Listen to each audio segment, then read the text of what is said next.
Good evening, everybody, and welcome to tonight's Fertility Week webinar, the first of the week.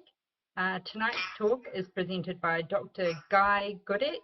Thank you very much, Doctor, for presenting tonight's talk on age and fertility. Over to you. Thank you, Nicola. Welcome everybody. My name is Guy Gudex. I'm a fertility specialist at Rep Premier here in Auckland. And I'm going to talk tonight about some of the issues to do with male and female age and how it might relate also to fertility fitness, which is the topic for this week. Just some background. 1 in 6 couples will experience difficulty in getting pregnant. We do differentiate between subfertility, which is a delay or a difficulty in getting pregnant, and infertility, which is the total inability to get pregnant. And in fact, most couples are not completely infertile, and if people try for long enough, they'll often achieve a pregnancy. That's the problem these days, in part, that if you go back 20 years ago, people often used to try and get pregnant in their early to mid-20s and gave themselves 10 or 15 years for it to happen before age started to become a significant problem. Whereas nowadays, with people often delaying starting their families until their mid-30s, if they do have a problem, they're actually not leaving themselves as much time to spontaneously fall pregnant. 1 couple in 5 will experience miscarriage, and as we'll talk about later, miscarriage is quite age-dependent. 1 person in 10 who's pregnant, 1 woman in 10 who's pregnant will experience toxemia, which is a form of hypertension or blood pressure problems in pregnancy, and also gestational diabetes, which is elevated blood sugar during the pregnancy, is quite common. 1 person in 5 will have a caesarean section in New Zealand now, and again, an older woman, that statistic will be even higher. And there's no doubt that some things to do with fertility fitness can make a big difference in terms of your subsequent risk of a caesarean.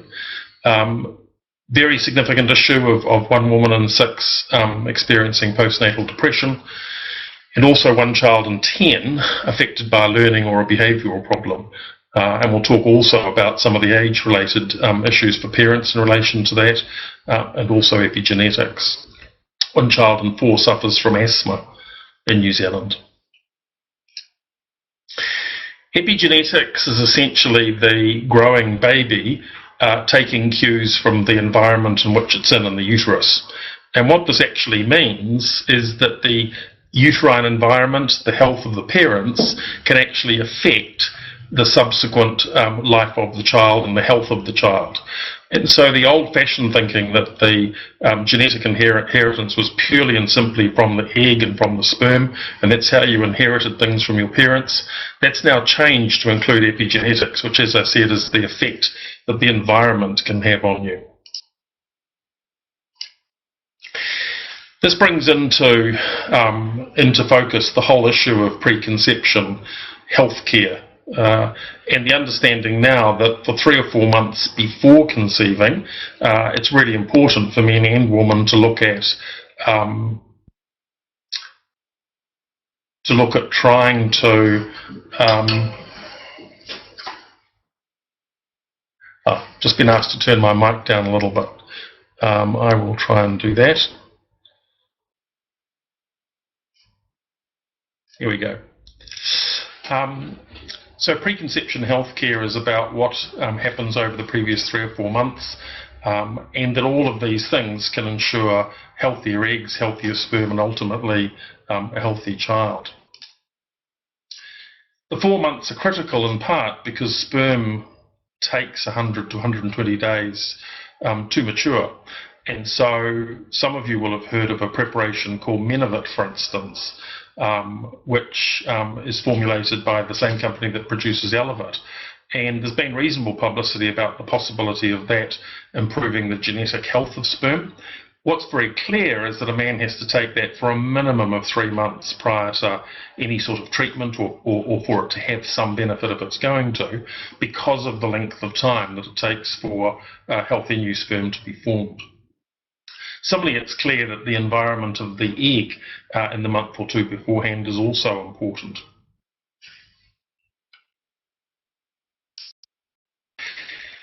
Age and woman has received a lot of publicity in the last few years, and as I said before, there's been an increase by about every 10 years, about 3 years in the average age at which women will try and get pregnant.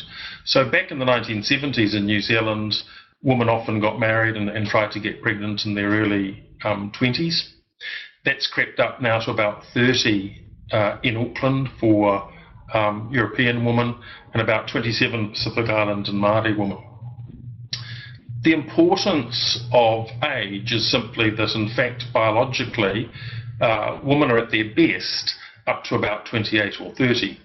And although fertility doesn't drop dramatically over the next 5 years, essentially the number of eggs that you have at 28 or 30 will then halve over the next 5 years. And we know that about 10% of women in their early 30s will already have a significantly low number of eggs.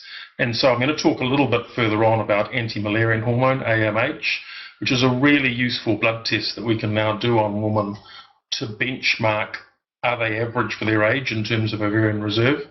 And if a woman does a couple of them spread out over a couple of years, we can probably start to predict for many of them approximately when they might go through the menopause. So in terms of age, your chance of getting pregnant at 35 to 39 is half of what it would have been in your 30s. And certainly at 40, we would counsel women that it would take on average about a year to get pregnant, whereas in your early to mid-30s, it might take 6 months. When you get to 44 or 45, there's obviously a very low chance of pregnancy. And many women assume that they can still get pregnant until they stop having periods. In fact, that's clearly not the case. And probably for 3 or 4 years before the period completely stops, the chance of pregnancy is very, very low, to do with low egg quality. This slide here, which is from information from Genea, which is a big IVF clinic in Australia, just shows to you the quite significant decline in the late 30s in terms of your monthly chance of getting pregnant. But as you can see, in fact, the decline starts way back at about 28 or 29. And if you extrapolate that to success rate for IVF, we see across Australia and New Zealand significant differences in the chances of getting pregnant from IVF in the 36 to 39-year-old age group compared to earlier.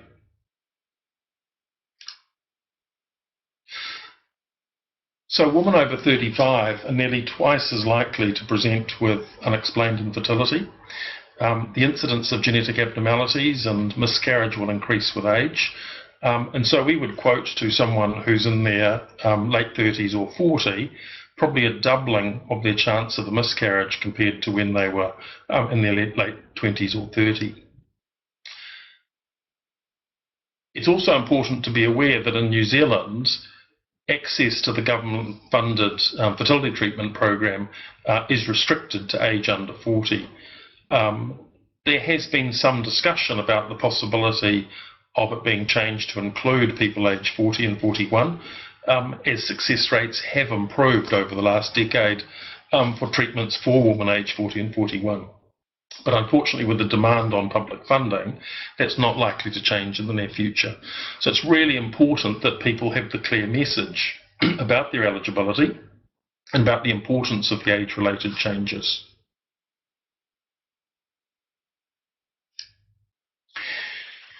As I said, in terms of assisted reproduction, the average age of in New Zealand, a woman doing IVF is 36, creeping up towards 37. And there's been a significant change in the pregnancy rate, unfortunately, as you get older. Men are not exempt, and there are also quite significant age-related changes for men. If I just go back up here, there was a lot of publicity about 2 years ago in the media overseas about increasing risk of conditions such as autism and schizophrenia with advancing paternal age. And so there was a 50% increase in the risk, for instance, of a man having a child with autism if he was over 40 years old compared to when he was younger. The important point to remember, though, is that the absolute risk is still very, very low. And so that risk is still 1 in several thousand. The age-related risk in men is associated not just with age. We're aware that male obesity can have a significant effect on sperm genetic quality, and there's been a lot of interest in oxidative stress and the treatment of that with antioxidants. In terms of what can you do, I think probably one of the most important things is to be well informed, and there's certainly steps in place to try and improve the information that's given to women and men when they're younger in terms of planning for the future, planning their family. Anti-Müllerian hormone, or AMH, is a blood test that we can do any time in the monthly cycle, so it replaces really the original test we used to do at the beginning of the period, the FSH. And AMH makes a huge difference to our ability to benchmark a woman's ovarian reserve. It's a hormone that's made by eggs, and you are born with a finite number of eggs. You lose those eggs as you get older, and then increasingly lose them as you approach 40. And so AMH allows us to predict how someone might respond to the drugs that we might use for treatment, and also allows us to predict, particularly if there's more than one test done, so if there's a couple spread a year apart, as to possibly predict when the menopause might be. If age is a concern for you, it's obviously really important to maximise your health, both for the male and the female partner. Make any lifestyle changes that you might be able to do, such as stopping smoking, losing weight, and there are talks later this week on all of that.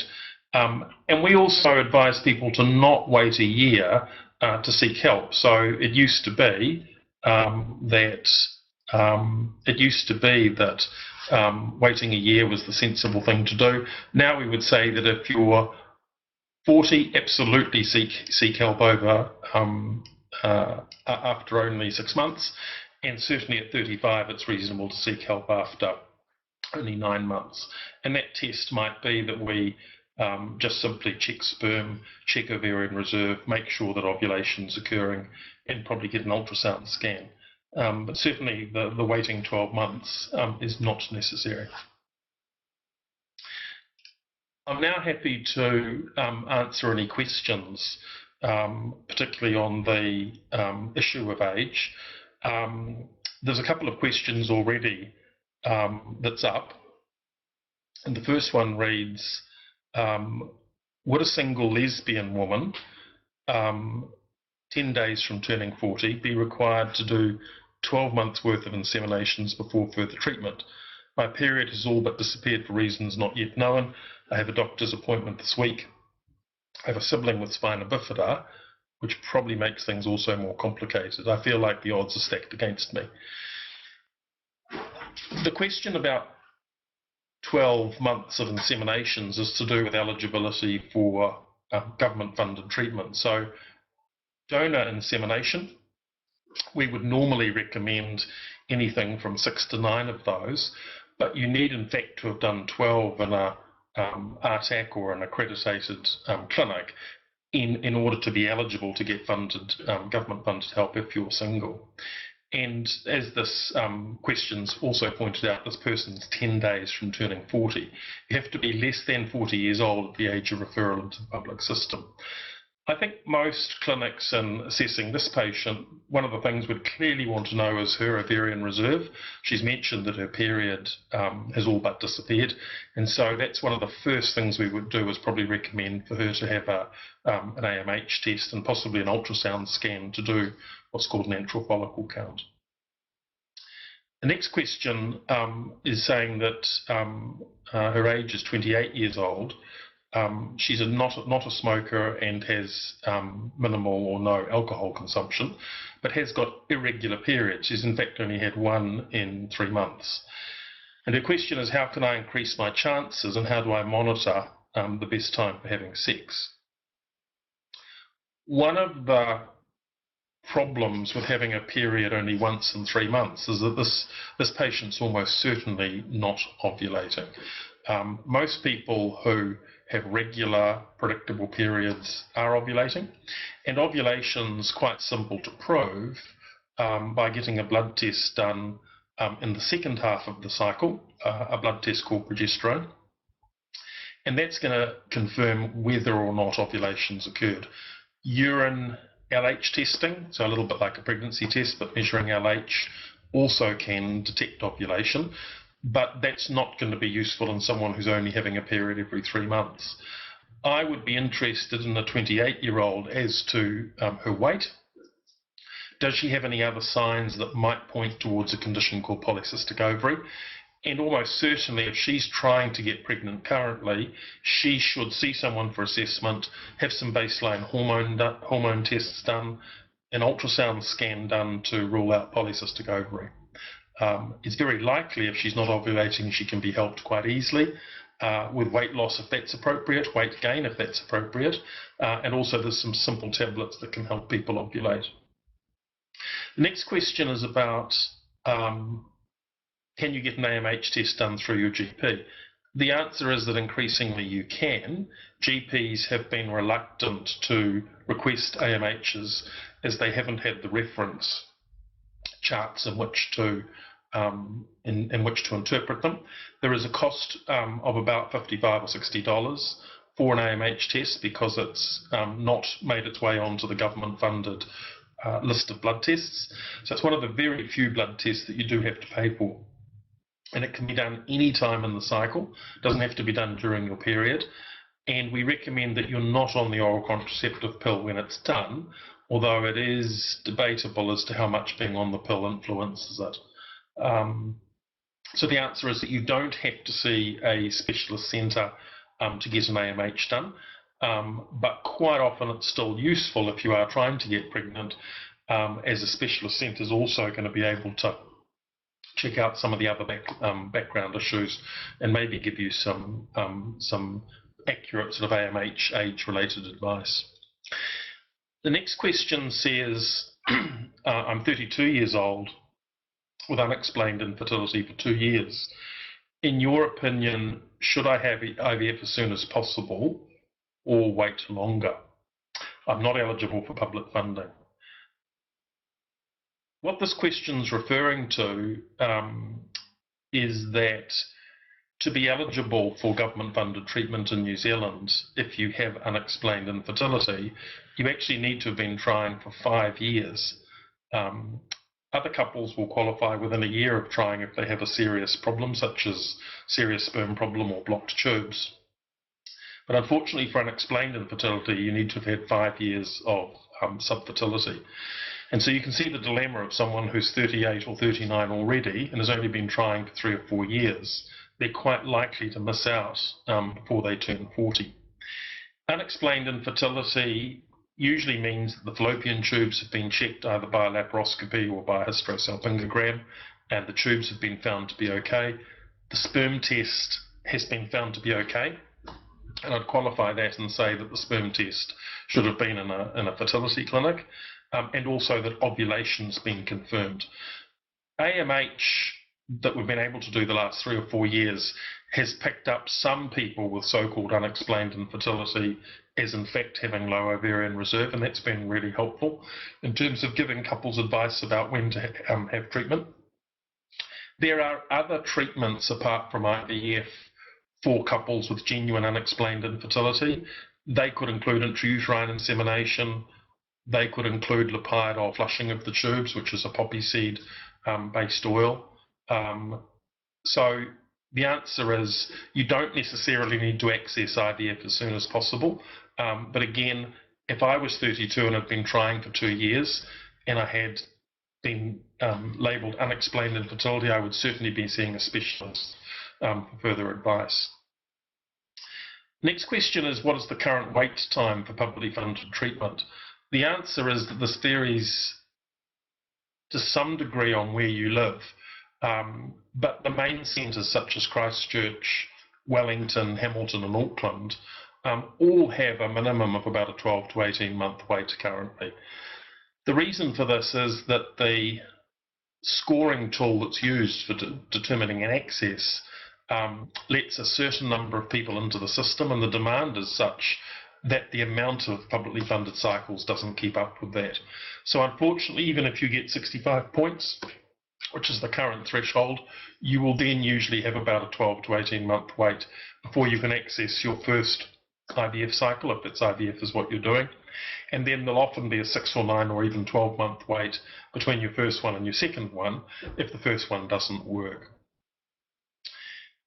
The next question's asking, can DHEA improve ovarian reserve? So DHEA is a precursor to testosterone, which is a male hormone, and all men and women have both estrogen and testosterone in their bodies. Obviously, women have low levels of testosterone and men have high levels, and vice versa with estrogen. DHEA has been used for several years to try and improve the responsiveness of the ovaries to drugs, particularly when doing treatments such as IVF. And I think the current thinking amongst fertility specialists is that there is no good evidence that DHEA will reliably improve your ovarian reserve, which is your egg numbers, and certainly not improve your chances of responding to treatment. Having said that, testosterone taken in the form of patches is used in some patients for 4 or 5 days prior to an IVF cycle, as there's some evidence that in some people taking testosterone before an IVF cycle may improve the ability of the ovary to respond to the stimulation drugs. The next question is asking, if age is against us, why does it take 6 months to be on the waiting list? And why does it take 3 to 4 months to see a specialist, privately funded in Dunedin, if it's crucial to act quickly? The dilemma about the waiting list, as I said, is simply that there is a fixed amount of money in each region that the district health boards spend on what's termed tertiary infertility, assisted reproduction, and that includes IVF. And that amount of money nationally is about $14 million. It was increased a few years ago, obviously, when a second cycle was introduced. And the dilemma is that there is a big demand, as you know, for IVF. And so that situation is probably not going to change until central government makes a decision that IVF is more of a priority and that the waiting times are unacceptable. In terms of why does it take 3 to 4 months to see a specialist privately, it will vary region to region, but increasingly clinics can offer Skype consultations, and that can often be a really useful way of having a consultation with a specialist, not necessarily in your local town. But yeah, I think time is often really important, and if you're in your late 30s, then I think it is important to act quickly to at least get accurate information. The next question says, I'm 39 and have been trying to conceive for about 15 months. You're losing weight to get onto the public system. Currently, how long was the wait list for IVF? If that was my last option. Well, I've answered the question about the wait time for IVF. The comment that Christine's making is that there is a weight restriction for women to get access to the government-funded system, and that is that the BMI, the body mass index, has to be less than 32. There isn't currently a weight restriction for men, although that has been discussed. And there's reasonable evidence now from Australia and America that men who are significantly overweight, there is an impact on IVF outcome and the chances of IVF working. And so it may be that with time, just as there isn't currently a restriction on men for smoking to get into the public system, there probably will be one for smoking, and there will be one for weight in the future. The reason why there's a weight restriction is that it's seen that something that people can modify, although unfortunately if you're 39 or close to 40 and you need to lose a significant amount of weight, again, you're probably not going to be able to lose that weight in time to access before you turn 40. But the original reason it was put in is that it was seen that being overweight significantly did reduce the chances of IVF working, and it was felt a reasonable thing to do. The next question is about how do you confirm ovulation? What tests are available and can this be done via a GP? Well, absolutely a general practitioner can organise those tests. And the gold standard test for confirming ovulation is a blood test called progesterone. And for someone who's having a 27, 28, 29-day cycle, that would normally be done on about day 21. What's important is it is actually done in what we call the mid-luteal phase, or what we predict to be the middle of the phase after ovulation is predicted. So if you have 35-day cycles, in fact, you'd want to do a progesterone as late as about day 18 or day 19 or day 20. So there are other methods for detecting ovulation. Obviously, temperature charts have been used, and monitoring your cycle, looking at mucus change, looking at temperature change can be a really helpful way over a 3-month period of getting to understand your cycle and to understand the body changes you get with ovulation. But again, temperature can't be used to predict when to have intercourse, because your temperature will go up after ovulation and you want to have intercourse prior to ovulation. The next question is, what is a normal sperm count, and what sperm count should you be concerned? So sperm has been dropping in count and quality the last 50 years. The World Health Organization now says that 15 million sperm is the lower limit of normal. It was 20 million per mil until a few years ago, and when I started out it was 30 million per mil. So what we know is that male sperm counts have halved over the last 50 years, and whereas an average count might have been 100 million per mil 20 years ago, now it's down to 50 million. And the significance of that is that the lower limit of normal 20 years ago is now going to be very abnormal in 2014. We're also seeing a greater number of men with abnormally shaped sperm and with reduced motility, and we think that overall this is due to probably environmental effects. So I would be concerned if the sperm count's reliably below about 15 million, although in fact there can be a delay in getting pregnant when it's anything under about 20-25 million. But it's important that all the parameters of the sperm count are taken into consideration. So you could have a good sperm count, but very poor movement or motility.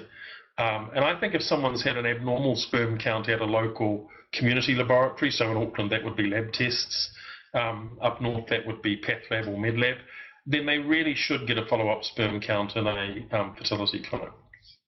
The next question is, I can't understand low ovarian reserve. Does this mean no eggs or unresponsive ovaries? I'm 36 and my AMH is 0. Does it mean I have no eggs left? No, an AMH of 0 does not mean you have no eggs left. But it unfortunately almost certainly means that you have a critically low number.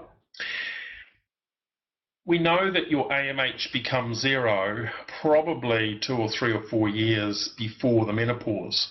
And when a woman's periods stop, say when she's 50 and she goes through the menopause, she does still have a couple of thousand eggs left, so you don't actually get down to 0 eggs. And a low ovarian reserve means that you have quite a low number of eggs for your age. And it's not exactly the same as unresponsive ovaries. So there's a very rare condition where someone can actually have quite a normal number of eggs, but the hormone receptors on the ovary aren't working properly. That's very unusual. And unfortunately, although the menopause on average in New Zealand is 50 years old, it's actually normal to have it from 45 to 55, and it's not considered abnormal unless it happens under 40. So you could be genetically programmed to go through the menopause at 41 or 42. Perhaps you've had surgery on one of your ovaries when you were younger. But if you're programmed to go through the menopause at 41 or 42, it means you're going to have very low egg numbers, unfortunately, in your mid-30s. And as I said earlier in the presentation, we're seeing not a large number, we're seeing a significantly concerning number of women as young as 31 or 32. It may only be 5%, but we're seeing women at 31, 32 with quite a low AMH already. And that's really useful information for them to know in terms of planning what to do over the next year or two. Question from Fiona about what's the best age to freeze eggs. This is a really interesting question because we've just seen in the last year or two an increase in people inquiring about egg freezing, particularly for social reasons, so may not be ready to start a family, they may be single. And the problem is that a lot of the people that we see requesting this are already in their early 40s or have compromised ovarian reserve. And there's no question that just as IVF success rates are best when you're in your early to mid-30s, the chances of getting pregnant from frozen eggs is best in your early 30s. The problem is that when people are in their early 30s, they're not considering this as an option often enough, probably. The reason why there's been such a big interest in the last year or two is that the technique for freezing eggs has got a lot simpler and a lot better. And most clinics now would be saying that your chances of having a baby from egg freezing is roughly what your chances of having a baby would be if you were doing an IVF cycle there and then and fertilising the eggs at the time. So we're now offering a technique called vitrification, which is much more reliable for freezing and unfreezing the eggs. The next question is just saying that, it was a follow-up from the previous question, saying that the sperm volume is 1 mil, sperm count is 165 million, is this normal? The volume of 1 mil is low. Often the average would be about 2 mils, but it's possible that not all of the specimen was collected. And certainly the count of 165 mil it's excellent. I mean, it's in fact in the higher range of normal.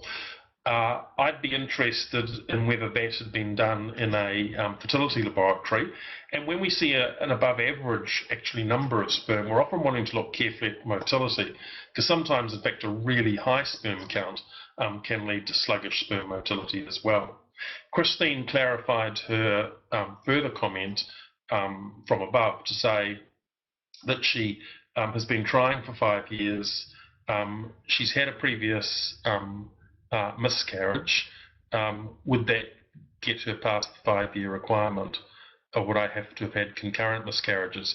I mean, anyone who's under 40 and has been trying to get pregnant for 5 years, so long as weight restriction doesn't apply, should be able to get enough points. You shouldn't actually need the extra points from having miscarriages, but you don't get any extra points currently for one miscarriage, unfortunately. Ilona goes on to ask, I'm 31, I've got mild endometriosis that was removed 5 months ago, still not pregnant and trying to conceive for 1.5 years now. Partner sperm is A+. What are my chances, taking into account that everything else is fine? I mean, essentially, Ilona, half of people who do not get pregnant in the first year do get pregnant in the second year. Even at 31, which is young, I would want probably to see an AMH assay to check your ovarian reserve if you've been trying now for 1.5 years. It's good that you've had the endometriosis treated, and I'm guessing that they flushed your tubes as well, possibly. One of the options for you to think about if you don't fall pregnant in the next few months is lipiodol flushing, LIPIODOL. It's an option where the tubes are flushed once we know that they're normal with a poppy seed oil. And just as your surgery will have improved your chances of getting pregnant, so will things like lipiodol flushing. Further on from that, you've got options like intrauterine insemination, although with a history of endometriosis, IUI is slightly less successful. Jennifer goes on to ask, what is a normal progesterone blood test result? I had my 21 blood test and the result was 1.5, but I don't know what this means.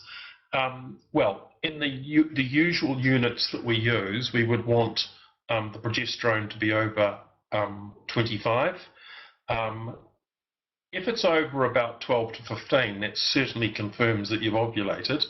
But in terms of getting pregnant, we'd ideally want to see it over about 25. The problem is we're often only measuring it on one single day, and it might have been 25 the day before or the day after. We don't usually have that problem because quite often when we do it, it's up at 30 or 40 or 50. But certainly 1.5 suggests that you certainly haven't ovulated on that cycle. Bridget asks, are there any tests to confirm polycystic ovary syndrome, and if so, can these be done via the GP? The answers to that is absolutely. The diagnosis of PCO is essentially made on a pelvic ultrasound scan where the ovaries are carefully examined. You'll often need to have that done vaginally as well as abdominally, but it's made based on how many little follicles can be seen in the ovary, looking at what's called the stroma of the ovary, which is the tissue in between the follicles, and also the size of the ovary. There are some backup blood tests that might help confirm the diagnosis, but they're often normal. So it's essentially ultrasound that clinches the diagnosis. And yes, GP can certainly order an ultrasound either through the public system usually or privately. Alrighty, well I think that's it in terms of the questions, Nicola.